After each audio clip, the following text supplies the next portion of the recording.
You talk about how the media doesn't really report what's going on. When I hear you talk about the election interference of 2020, Rudy, it's like I've never actually heard it before. And when you break down exactly what happened in those counties in Atlanta and Maricopa County in Arizona and Pennsylvania and Philadelphia and the details of what they did, it's the first time I've ever heard anyone credibly talk about what happened. Well, it's frustrating. Makes sense. But most people never get the information and they say, oh, that's just a conspiracy theory and this and that. But you were there at the coalface. You saw what was going on. You know, I wrote the book about the Biden crime family for the same reason that, about 2 or 3 weeks after the election, we brought the first case in Pennsylvania. I had to take over the case the night before it was going to be argued because the lawyer, a really good lawyer who brought the case, was threatened with being fired by his law firm. He had a big family, young children. Not only did they threaten to fire him, they threatened to basically do what they did to me, disbar him.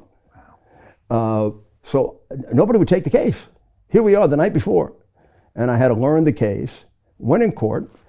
I had about 12 or 15 witnesses to the corruption in Pennsylvania. At that point, expected we'd develop about 50 because we were only 1 week into it. The judge wouldn't hold a hearing. Now I can understand, I've done restraining orders, 100. Never had a judge refuse a hearing. You win, you lose, but the judge hears your witnesses. And I realized the courts didn't want to get involved. Somebody had to have told them, stay out of it. Wow. Let them resolve it. And of course, the Democrats were very, very smart to cheat only in very crooked places. So they didn't cheat in Omaha, Nebraska. I mean, they cheated in some of the most corrupt cities in America, Philadelphia, Detroit, Atlanta. Every other mayor of Atlanta goes to jail. Or, I mean, they could have used my city if they wanted. My city has been cheating for 200 years on elections. It goes back to we go back to Boss Tweed 180 years ago. And we actually named a courthouse after a crooked politician.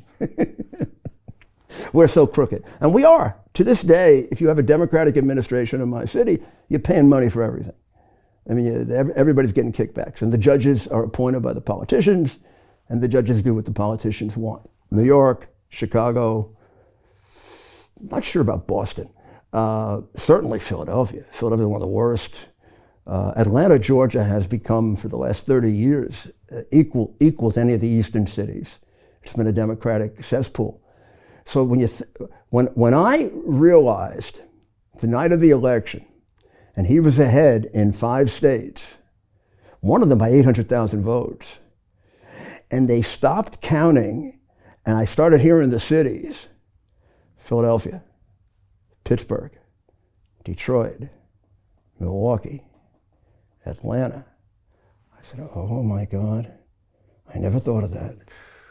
They're going to fix this case in the cities they own. Those cities might as well be part of the old Soviet Union. One party.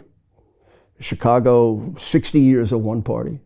New York City, virtually 170 years of one party. I was only the 3rd Republican mayor in 100 years. And I was only the 3rd, only 2 of us stayed Republican. The other one became a Democrat. So I decided after that to switch our strategy. So they say we lost a lot of cases, almost on purpose, because we didn't put any resources in it. I said, I have to get this testimony memorialized. Have to have it I don't know if we can win, but we have to have this for historical purposes, because if we don't stop this, this will become America. Because if they get away with this, they're going to keep doing it. So I went to the legislatures that were Republican legislatures. Some of them had Democratic governors, like Pennsylvania. But at least I could get a majority of the legislature to give me a hearing. And then I could put my witnesses on the witness stand. So for example, the best hearings we had were in Georgia. We had over 110 witnesses. We produced about 50. But the senators went out and got about 60 of their own. And there's a terrific report that was done way back then that nobody pays attention to by the presiding officer, who basically says the election was stolen and here's the proof. And he lays it right out. And he did that probably December 30th of 2020. There's a similar report in Arizona, similar report in Pennsylvania, and a similar report in Milwaukee, in Wisconsin. I don't know if there's one for Michigan as good as that, but that was the best. The others were pretty good. Best because they did a lot of their own work. The others were pretty much just using our work.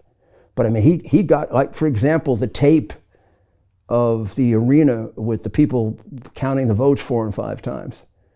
People think I produced that. That came from the arena. 5 weeks after the election, the arena comes forward, the sports arena, and says, you know, we have a security camera that works all the time. So even if they say they have no tapes, we have 12 hours of tape. And you get it, and you can see them cheating. Has that ever been made public? Sure, a little bit. In my hearing, Bar Association hearing, 3 hours of that tape has been deleted. And it's the 3 hours in which the alleged crimes took place. Deleted. I mean, I'm happy to show it to you. It was deleted. And the judge in my Bar Association case didn't care. Democrat, appointed by the machine. She knows what she has to do. If she ever ruled for me, she'd be finished in New York. Be finished. Anybody ruled for Trump, me, or any of our people, you are finished in New York. You'll never go anywhere. You won't be in a law firm. You never get promoted as a judge. I mean, they play for real.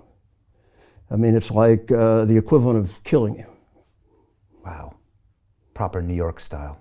New York, yeah. New York for sure, but everywhere. All of these, but when I say again, they picked the cities intelligently and carefully.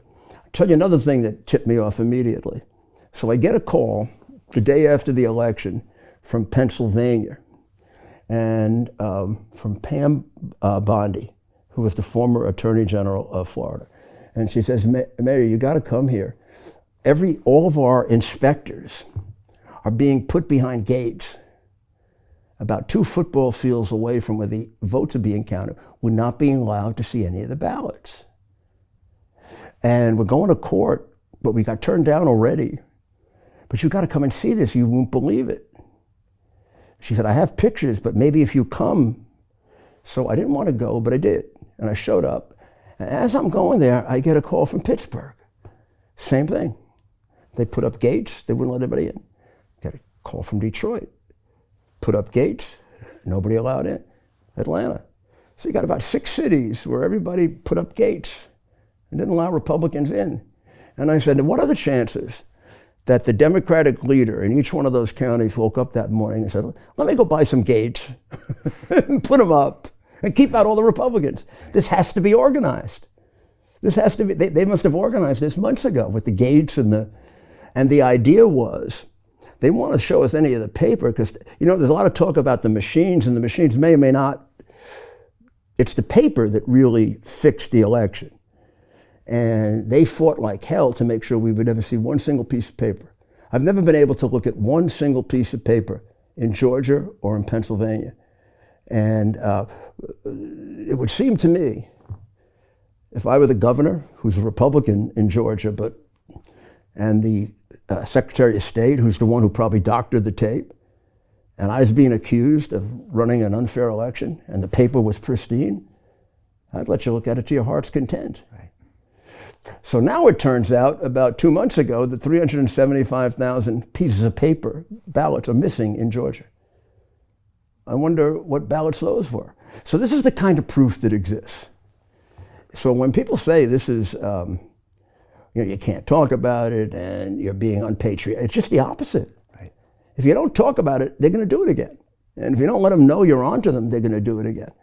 And they are going to try. Hopefully not get away with it this time because a lot of it's been cut down. So Jim Rickards has just recorded a video that's not available to anyone in the public, and he's going to be talking about how this upcoming recession is going to be fast, it's going to be bloody, it's going to be nasty. But at the same time, he's going to show you how you can position yourself to profit from all of this chaos. Now, we've made this video only available to our viewers. Go to londonreal.tv/Jim. Watch that immediately.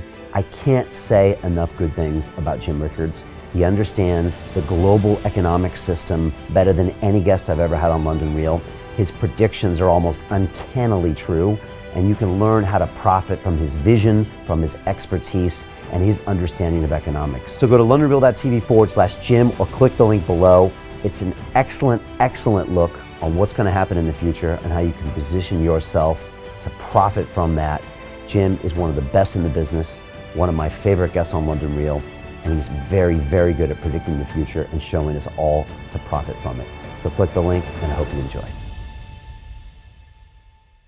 Hey, it's Brian Rose, founder of the DeFi Academy. I've told you my 4-week crypto bootcamp is amazing, but don't take my word for it. This is what my students are saying. The DeFi Academy was an amazing experience for me. It took me totally out of my comfort zone. In this course, I was challenged, I was held accountable, and pushed to do things that honestly weren't always easy. It's been phenomenal, and I can't believe we're already up on our 4 weeks. It has flown by. Going through this DeFi accelerator by far was one of the best courses I've taken. You do this course, you really get into the nitty-gritty of the activities that will make you comfortable with decentralized finance. Thank you so much to Brian and everyone at London Real and the DeFi Academy for even putting together an amazing course like this. Anybody else that wants to do it, please sign up. It is well worth the money.